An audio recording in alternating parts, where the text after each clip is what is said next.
Hey, what's up, y'all? Rainy day in central West Virginia today. Next up, gonna be building some brackets, and what we're gonna be doing, I got a buddy that runs a landscaping company. He has a nursery and a landscaping company. He's bought a Hydroseeder and a switch and go truck. The Hydroseeder is a unit, you might know what a Hydroseeder is. You make up a mixture of water and grass seed and fertilizer and whatever you put in this machine. And this machine will spray the water and fertilizer and grass seed and stuff out of it. And you just spray it wherever you want to grow grass, and it's pretty amazing what you can do with a Hydroseeder. If you got the right mix in there, you can spray it on a rock and grow grass for a while until it dries out. But the switch and go truck that he's going to put the Hydroseeder on, that's another thing that's pretty cool. There's a company, Switch and Go, makes these trucks with interchangeable beds. Pretty much what the Switch and Go is. You can have a Switch and Go bed that's a dump bed, Switch and Go bed that's a flat bed, and this Switch and Go truck unit, you know, it'll tilt back, winch off, drop the bed on the ground. If you want to haul equipment, you know, you can take a Switch and Go flatbed, drive a skid steer up on it, and then suck the skid steer up on the truck and go. Well, he's got one of these Switch and Go flatbeds. He's wanting to mount his new Hydroseeder unit on the Switch and Go bed, and then he'll be able to drop that Hydroseeder unit anywhere he wants, or suck it up on the truck and go wherever. So, rolling in the super service truck, we're headed to his nursery where he's got the truck, the bed, and the Hydroseeder. We'll take a look at it. We'll roll on back to the shop, get some parts fabricated. I talked to him this morning about this thing, and we've looked at it a few times. We discussed maybe just taking some angle iron clips and setting that thing on there and putting them angle iron clips up there and welding her all fast. We've decided not to do that. It'd kind of be nice, I think, for him to be able to take that unit off that bed pretty easy without torching and gouging, if he wanted to.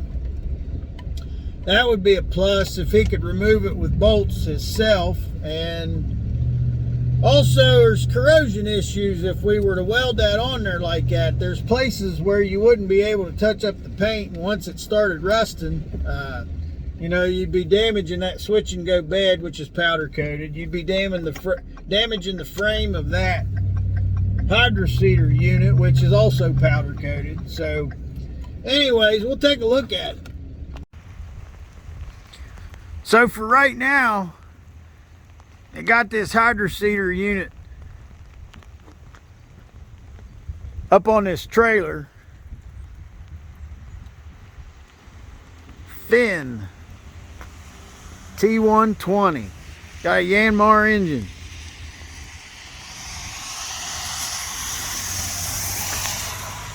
Look at that spray hose on that thing. So that's cool. And here's the Switch and Go truck. So this bed looks like, you know, this is a big container type bed. I don't know how many yards that is. I bet that's about 12, 14 yard bed, if I was just guessing. Maybe more than that. But this Switch and Go, see how this thing's hooked up right here.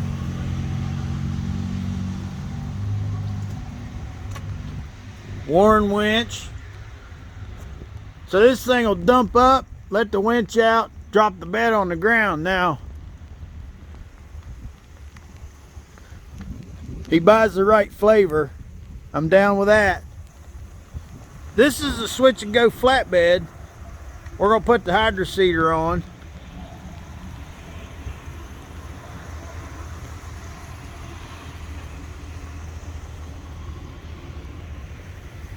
I looked at it pretty good. It seems to be well made. So we got to put that on that with bolts without burning the hell out of everything. It's gonna be a lot of hole drilling. I just went and bought $125 worth of bolts. So yeah, we'll head back to the shop and make some brackets. All right then. This angle iron that I've got laid out, center punched, actually is 7 brackets. This will make 7 brackets. And I got a sneaky trick going on right here. This is where there's another angle iron right here. This lower angle iron needs drilled with the same layout as these 2 upper ones. And what's going to happen there is I don't have to lay it out. I've got it tacked under there. And when I drill this one, I'll pull that slug out, drill right on through, and I don't have to mark that one out. And we know it'll line up if you through drill it like that. So that's a trick on stuff like this that you can do. Another thing that I've done here, like at the end of this bracket's right here. And I've put center punch marks where these need to be cut. So the thing about it is, if you put the time into doing all this layout and marking all these holes and center punching these holes, and obviously while you're doing that, you're marking where you're going to cut it. This gets cut off right here. It's easier to leave it together and do a lot of drilling with the mag drill, because the bigger the piece is, the easier it is to hold still. But it's very likely that during the process of the drilling, you might erase a bunch of this soapstone. So when I see a center punch mark right on the corner of an angle iron like that, I know that's a cut. You could erase all the soapstone from this thing right now, and with the center punch marks that I've got on it, I would know where to drill my holes and where to cut my pieces the length. So let's drill it and cut it.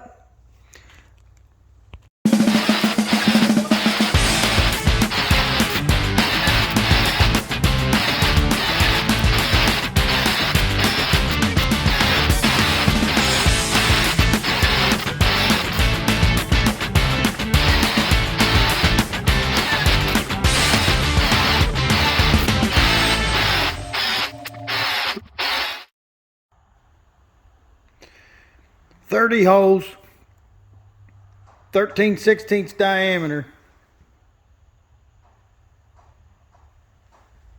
I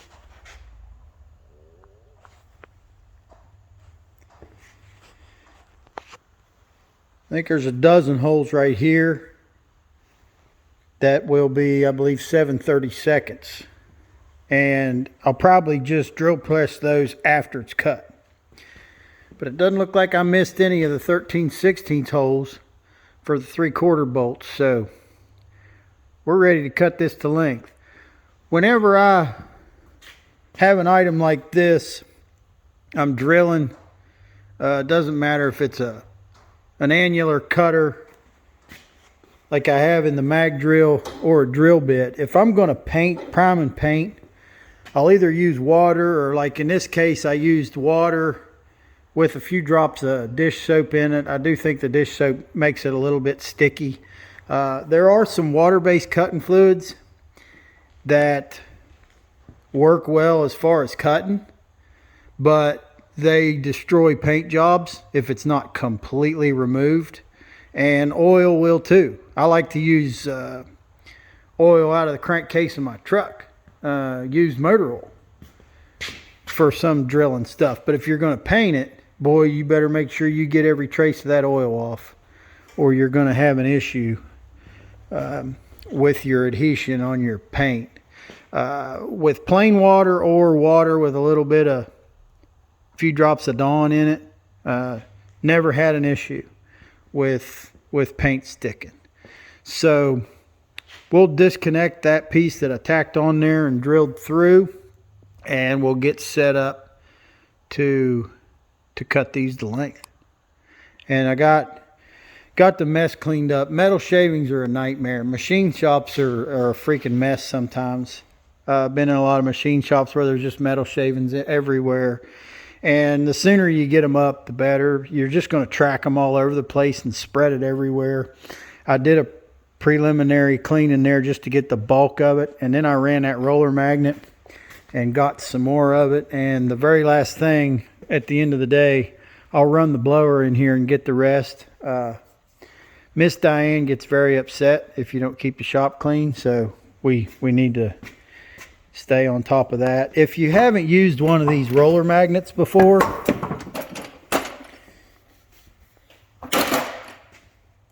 these are usually roofers use these a lot because they pick up roofing nails out of people's yards really well. It's that's an aluminum body on a set of wheels, and there's a magnet inside of it, and the magnet obviously doesn't stick to the aluminum. But the aluminum on the bottom is thin enough to pick up the metal on the bottom.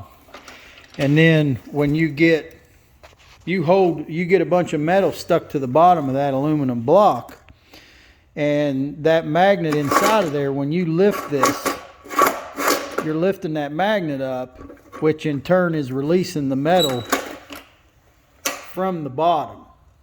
It's funny that you generally just see guys like roofing contractors using these for nails and screws, but this is a great item for any garage where you do any kind of metal fabrication and you have metal shavings, because, you know, it just picks those tiny little shards of metal right up. And if you run a chop saw or do any drilling or anything, these are great. So, all right, let's get our metal cut to length.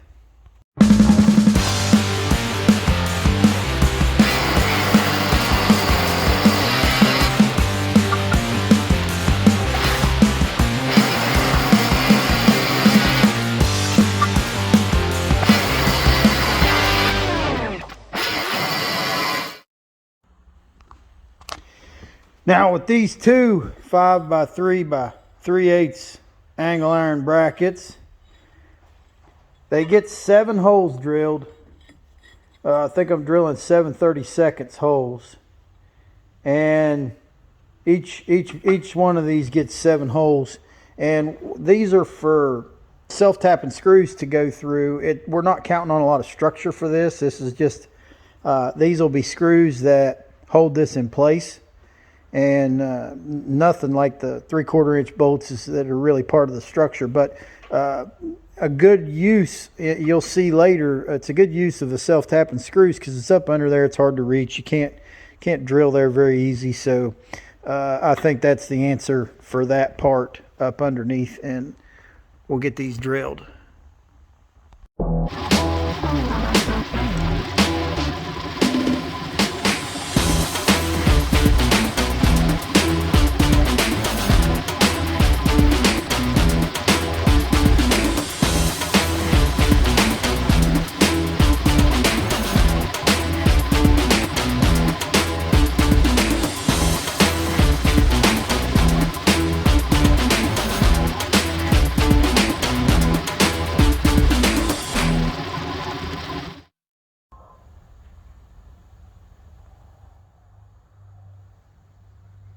Going on a field trip. We're going to fire up the super service truck and run up there and drill some holes in some stuff for this job. We want a Hogan mag drill and a 13/16 slug cutter. To go. I used the plate grab to pull me out a piece of this flat bar with a shyster. Might need that for later because I might need a surface to trick my mag drill into working. So I'm going to cut a piece of this and take with me.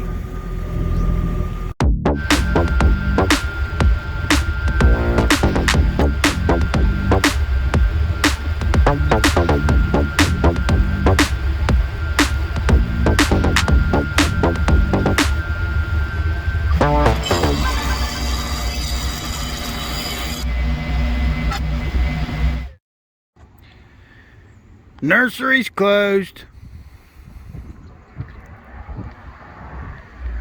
Got mulch and rocks and whatnots and lots of stone and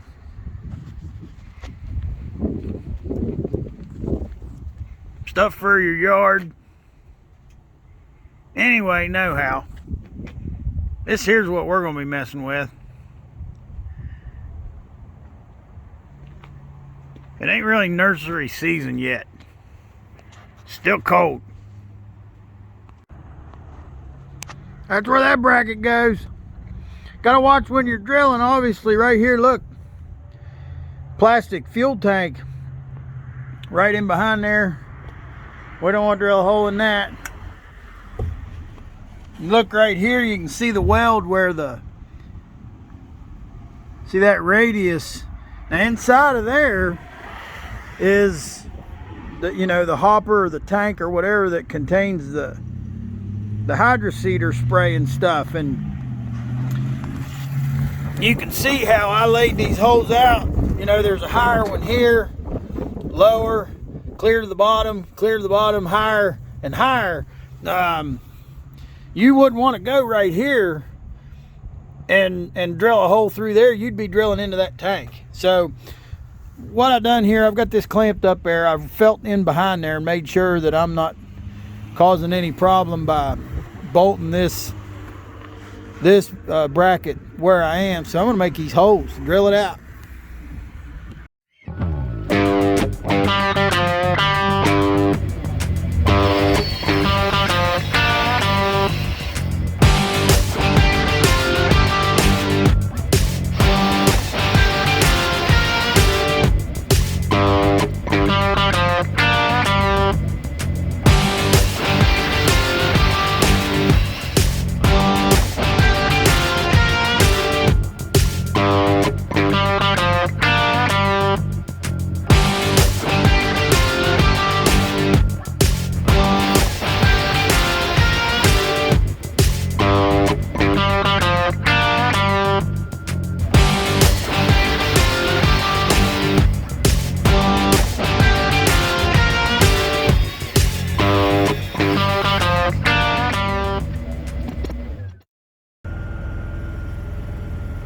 Smiley face holes. Alright, well, I did that part so I could do the next part. Probably going to want to mark out some stuff on that bed. This switch and go bed has got cross members made out of 3-inch channel. Let's take a look. We look up underneath of here. That's the first 3-inch channel right there. That's the, other than the very front, that's the foremost bar brace going across there. 3-inch channel. Now, let's take an edge look at our bracket that's going to hold the hydroseeder. What we got right here, this would be the absolute back of the hydroseeder right here. 5-inch, here's 3-inch. On our 3-inch, we've got our holes. The center of that hole is 1 3/8 inches from the back, which would make it 1 5/8 inches to right here.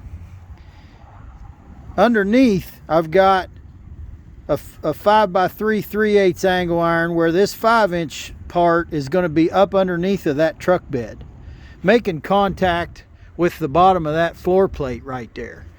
And at the same time, this 3-inch leg of this angle iron is going to be making contact. It's going to be screwed to that crossbar.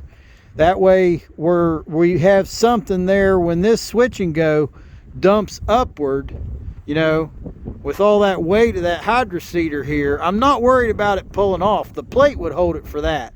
I don't want a constant tearing effect because this switch and go tilts up. And I'm not really worried. That's why I'm thinking these screws, or we could always use small bolts later. Screws will do us for now, but it's not going to take a lot to hold this to that crossbar. I'm not concerned about that part. I'm concerned about stopping that tank full of goop from moving forwards and backwards, especially when this switch and go bed dumps upward. So what that means is, if this is 3 inch, if this is 5 inch, this distance right here is 2 inches.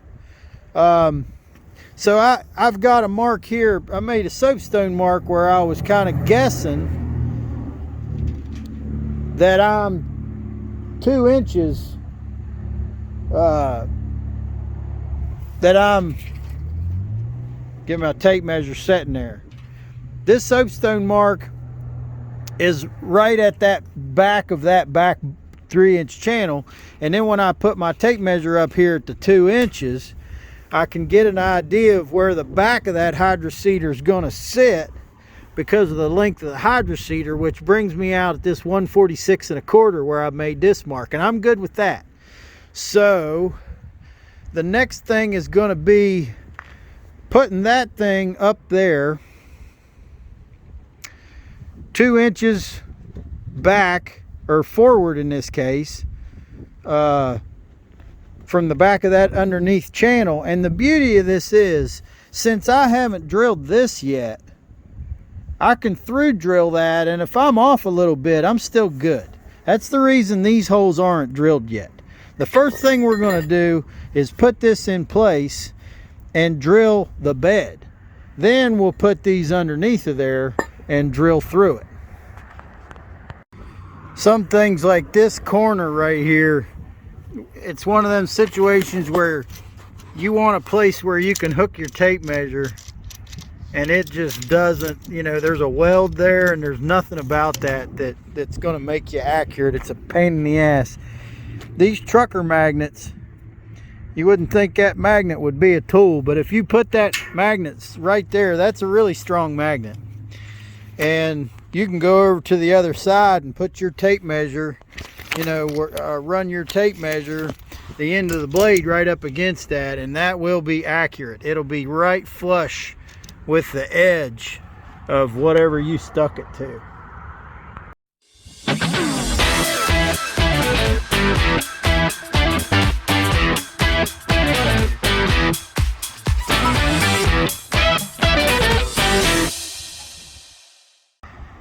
Obviously, clamping that there to drill it's not an option.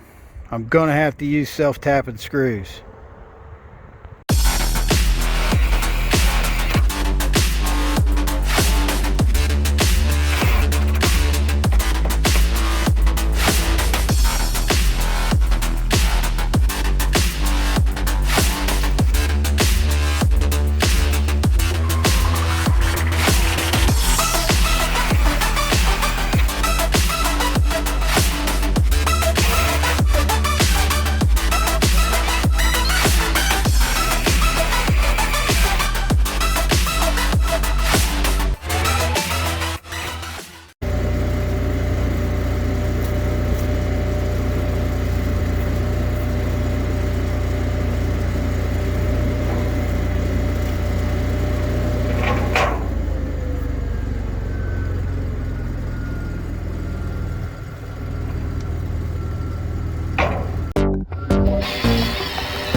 Up underneath here, you can see where we drilled through, and this is where this angle iron is going to come in right here and get drilled through and get screwed to that channel. Our self-tapping screw right there, we don't need that to hold that piece above anymore as much as we need it through this one. So the procedure for putting this up there is going to involve just going to the one corner like here, backing that screw out and drilling a larger hole so it's no longer tapped through there, and then putting this up in place and running the tapping screw through this piece to squash it all together. so the screw will go freely through that hole and tap into a hole in this piece. Plus there'll be all those screws that go into the channel, and then we'll drill through. Now there's a self-tapping screw in the center and on each side, so I'll do one side, and then while I'm doing this side, there'll still be 2 screws holding that piece above in place. I'll do this side. Once this side's secure, it'll be this screw and the center screw keeping me in place, and then I'll do the other one. Well, that's it for the drilling on that front bracket. So there's 3 that go all the way through on each side. Got too many metal shavings there to even see. I got to get this cleaned up. Those wet metal shavings are rusting on this powder coated bed already, so I need to get this cleaned up. But we'll take a look underneath here first.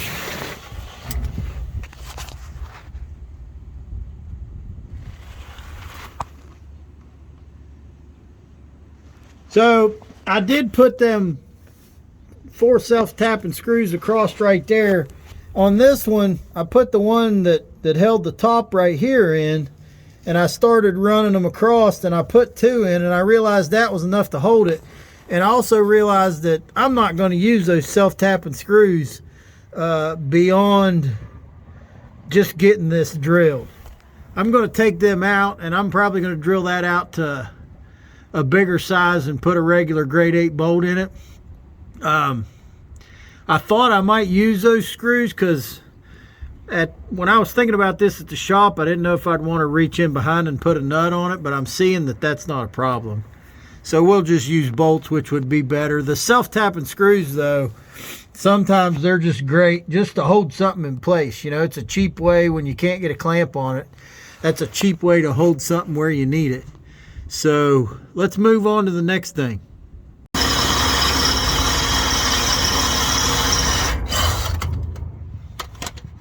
Up underneath of something like this, your bit getting hot, it's hard to squirt something up there. That Hogan slick stick, it's like a wax in there. You can stab that bit in there.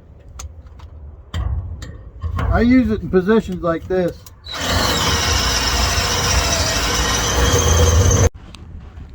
Now looking at the back part of this thing, there'd be a mount here and a mount there. So we'd have one mount in the center of the front, a mount in the back on one side, a mount in the back on the other. Now I got to look at how, you know, there's a structure for this roller that's part of the switch and go system, and I got to make sure I don't mess with that. And I can tell from reaching under there, if we see, I know that the back of the Hydroseeder is 80 inches. So if I make a mark in center and go from the 40 over, then this would represent how far in from the edge. This would be the edge, the outer edge of that Hydroseeder. And from reaching under there, I can tell there's busyness and stuff in the way that has to do with that roller until you get to 10 inches. So our brackets need to start there, and they can run that way underneath there. We're clear as much as necessary for their size, which I think is about 18 inches. But that tells me how I want to position those on the back of the Hydroseeder. So let's do that. Well, the timbers were too close to this piece for me to get my clamps on there, so I had to get my jack and jack it up and slide them forward, but we're ready to drill now.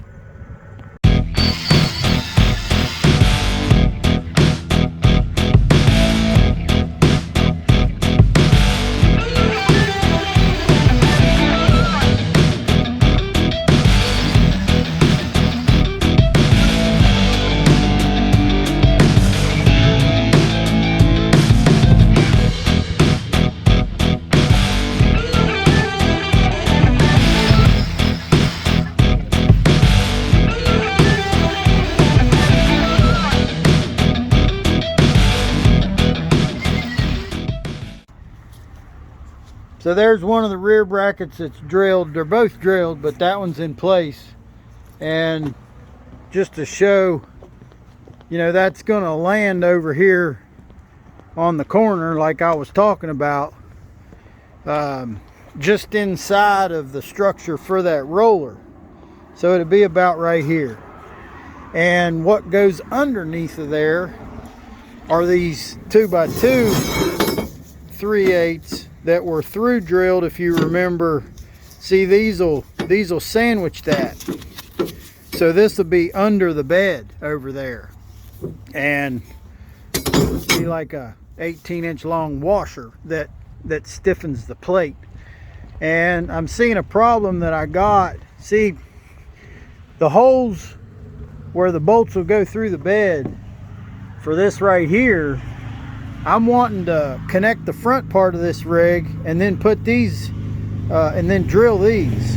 And what I'm seeing is when I put my mag drill up there, I've got a clearance issue as close as I can get my mag drill to that lip.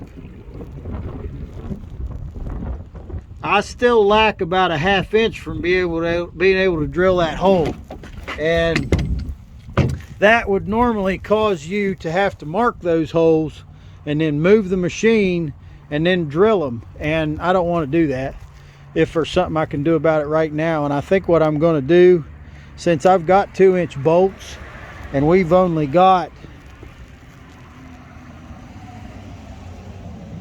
5/8 of an inch of material right here with that 3/8 in this quarter, I think I'm gonna make me a bar in behind this angle iron that's either a 1/2 inch or a 3/4 or something that's at least a 1/2 inch to get this angle iron to move out that much. And I'll just put that behind there and drill it and pretty much just use it as a spacer to move these holes out to where I can set my mag drill up and drill those on the day that we install this. So, but I'm done for now. I'm done for here for now. I'm going to touch up the paint on these holes with the ZRC and wrap things up and get out of here. And we'll look at everything else on the next.